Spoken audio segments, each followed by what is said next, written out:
Bonjour papa, c'est la première fois que vous nous rendez visite. Oui. Vous arrivez dans cette bâtisse dédiée à l'Éternel, mais vous avez un témoignage à rendre. Comment l'Éternel vous a sauvé. Ouais. Gloire au Ok. Seigneur. Allons-y pour le témoignage. Je suis résident chef d'armement. Je suis ex-colonel brigade d'Abidjan, Trashville. Je suis allé à la retraite. Vous êtes à la retraite maintenant. Je suis à la retraite maintenant. Et je suis allé au village pour travailler. Malgré que j'ai quand même un peu d'argent, il faut que je travaille au champ. Oui. Et puis je suis tombé malade. Quand je suis tombé malade, j'ai un parent qui m'a dit, comme tu es malade, si tu n'as pas de moyens, moi je vais t'aider. Je dis pas question, parce que moi-même j'ai mes moyens pour me soigner. Et il a répété 2 fois. Je me suis dit que vraiment c'était par là que je devais passer peut-être pour mourir ou bien pour vivre. Donc j'ai entendu jusqu'à, je vois que je dépérissais jusqu'à avant de venir à Abidjan, où j'ai eu une maison. Je suis tombé à 60, de 74 kg, je suis tombé à 60 kg. Je suis venu ici à Abidjan pour me soigner, mais c'était encore plus grave. J'étais devenu plus malade. À un moment, je ne pouvais plus marcher, on m'a pris pour un fou, on m'a envoyé même à Benjerville, me faire du n'importe quoi. Toujours, je ne disais pas. J'ai fait, nous, à Yanameri, on a beaucoup de, notre fonds de prévoyance militaire qui m'a soigné jusqu'à ne rien me faire. À un moment, je suis tombé à 50 kilos. De 50 kilos, je ne pouvais plus bouger, je ne pouvais plus boire. Et quand je bois de l'eau, nourriture qui sort, je ne mangeais plus. Donc, je suis tombé dans ma maison, dans le coma. Et on m'a envoyé à Vicenne. Quand je suis allé à Vicenne, aux urgences, on m'a dit qu'il était mort. Donc, on m'a laissé dans ma voiture. Et pendant 15 minutes, mes parents étaient là, mais ils étaient dans la voiture parce qu'ils étaient morts. C'était pour m'accompagner à la morgue. À la mort. Et il y a un docteur qui est venu, il dit, et ce monsieur qui est là-bas, là. Ma famille a dit non, il est mort, le docteur il est mort, on va l'envoyer à la morgue. Il est venu me toucher ici jusqu'à dire, faites-le monter. Et je suis monté, il m'a trouvé une place. Mais après 4 jours, ils ont trouvé que je ne peux pas vivre, que j'allais mourir. Donc ils ont préféré me renvoyer à la maison pour mourir à la maison. Donc m'envoyer à la maison, ma famille attendait que je meure. C'est-à-dire que mon cœur s'arrête et puis on va m'envoyer vraiment à la mort. Et on m'a envoyé, je crois, le lundi, mardi, mercredi, jeudi, vendredi. On m'a lavé, on m'a mis dans mon lit. En tout cas, c'était ma mort que ma famille attendait. Attendez. Et comme j'ai 2 femmes pour aller, même pisser, les 2 m'attrapaient. Parce qu'ils ne pouvaient plus marcher. Et je dormais là jusqu'à le vendredi, ma femme m'a mis dans mon lit un culotte. Je vois en face de moi une femme. Une femme. Pour moi, j'ai pris ça pour la Vierge Marie. Et si c'est la Vierge Marie, c'est Jésus qui l'a envoyé pour venir me guérir. Et elle était là, elle a ouvert sa main. Moi, j'ai eu peur, mais ses dents, elle riait, mais ses dents, c'est comme les dents de neige, tellement blanc. Et moi aussi, j'étais obligé, attention, n'est-ce pas? Et on s'est embrassé, elle a tapoté 2 fois mon épaule gauche, elle a disparu. Je suis guéri. J'ai sauté de mon lit, descendre à terre. Je me suis habillé en pantalon, une chemise, j'ai mis mes chaussures. Quand je sortais de mon salon, de la chambre au salon, mes 2 frères de taille m'ont vu, donc ils ont fui. Et j'ai crié, ne fuyez pas, ne fuyez pas. Maman Marie m'a guéri. Maman Marie m'a guéri. Maman Marie m'a guéri. Voilà tout. Et je suis guéri. Guéri. Complètement. J'étais devenu plus jeune encore. En forme encore. Beaucoup de force maintenant. Je dis, moi qui ne mangeais pas, je dis, préparez pour moi, je vais manger. Ils ont préparé, j'ai bien mangé. En tout cas, voilà comment je suis guéri miraculeusement. Miraculeusement. J'étais mort. On attendait qu'on vous mette à la morgue. Et comme ça, D'accord, dans ma voiture, Avicenne m'a laissé dans ma voiture pour dire que je suis mort. Donc, on va chercher un peu pour m'envoyer à la morgue. gloire au Seigneur. Amen. Mais comment c'est arrivé? Comment c'est arrivé tout ça? Et puis, c'est pas la maladie que vous avez connue depuis le village. Comment c'est arrivé? Ouais, depuis le village, j'étais malade. Il faut dire que moi, avant, j'adorais l'eau. Donc, c'est là que j'étais. Bon, affaire de Dieu ne me disait rien. Parce que moi, je dis que quand tu pries un arbre, un caillou que tu as la santé, c'est l'œuvre de Dieu.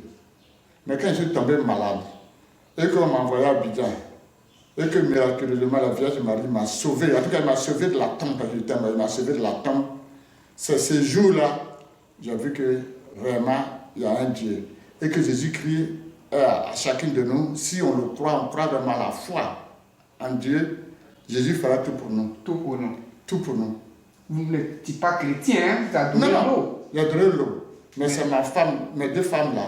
Il y a une qui est évangélique catholique, mais catholique là, elle prie. Elle prie. Tous les jours, elle fait le rosaire pour moi. Bon, c'est sans doute elle, à cause d'elle, que la Vierge Marie est venue me sauver. Jésus est venu me sauver, vraiment.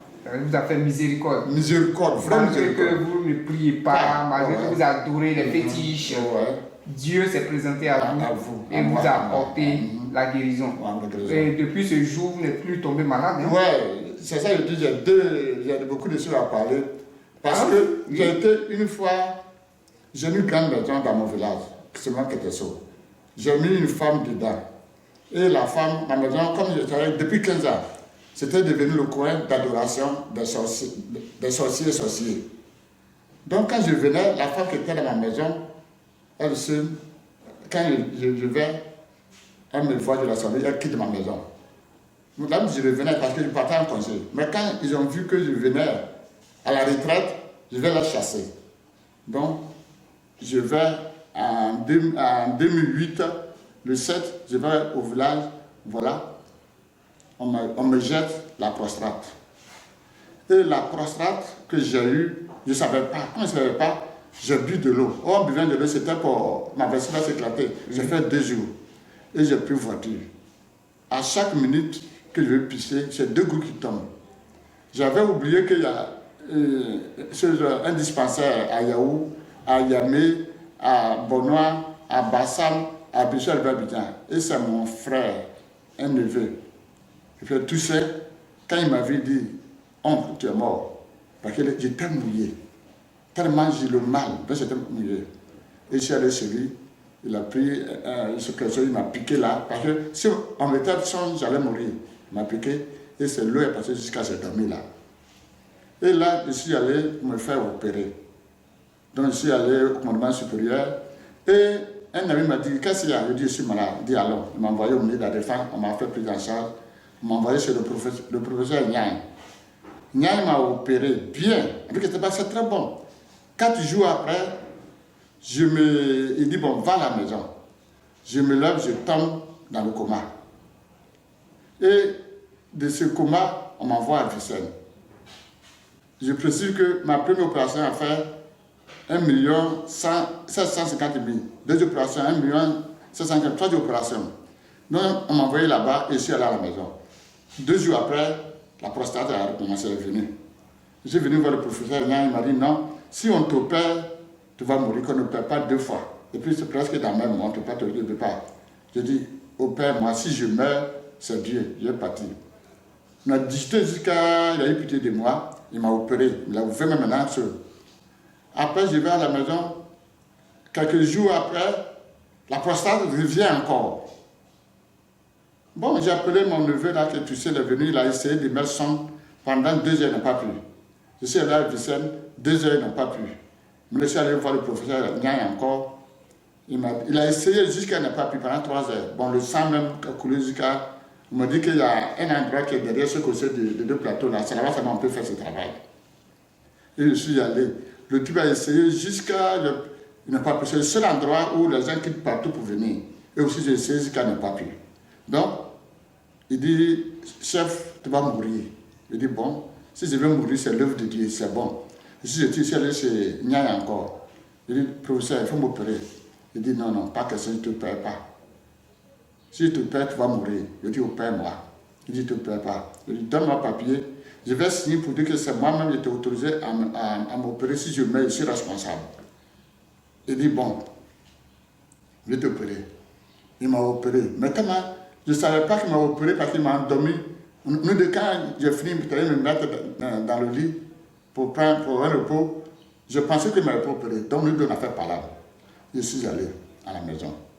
Et ça devait revenir encore. Mais j'ai prié. En ce moment, je savais que c'est Dieu seul, Jésus seul qui peut me soigner, qui peut me délivrer de cette mort, ceux-là. Donc, j'ai commencé à prier. Mais entre-temps, où on a causé, parce qu'il m'a opéré fortement du ventre, ça commençait à pourrir encore. Et je suis allé chez l'infirmier a dit, ah, docteur, le ventre du CB là est en train de pourrir. Qu'est-ce qu'il faut faire? Il m'a dit, bon, va à la maison.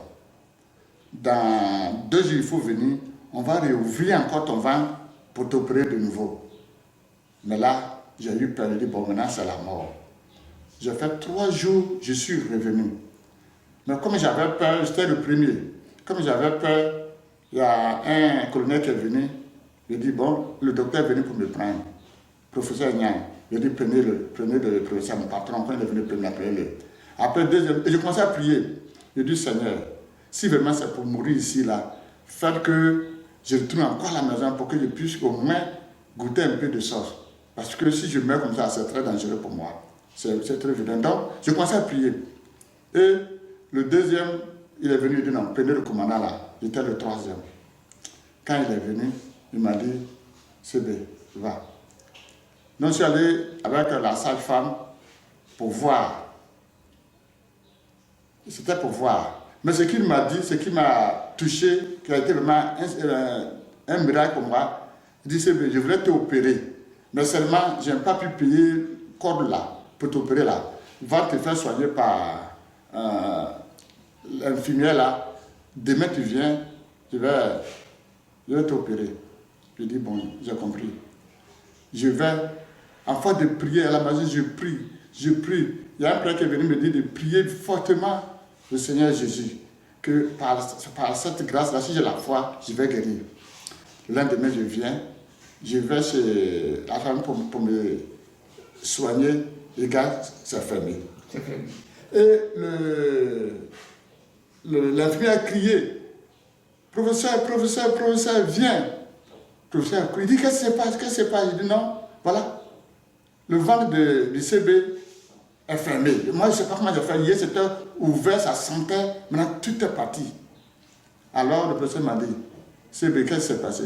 Il dit, docteur, c'est Jésus qui m'a soigné. Parce que j'ai prié fortement. Et voilà, Jésus m'a soigné. Depuis cette date, je suis allé. Mais ce n'est pas fini. C'est parce que jusqu'à présent, on m'a opéré 3 fois, mais je ne peux pas encore bien guérir. C'est-à-dire j'ai encore des difficultés. Parce que ceux qui m'ont fait ce mal sont là. Je dis, bon, je cherche les moyens. Aujourd'hui, je suis arrivé chez Papa Florent. Et il m'a dit de venir ici pour faire un témoignage. Le temps de la guérison totale est arrivé. Déjà, Dieu est au contrôle de votre vie.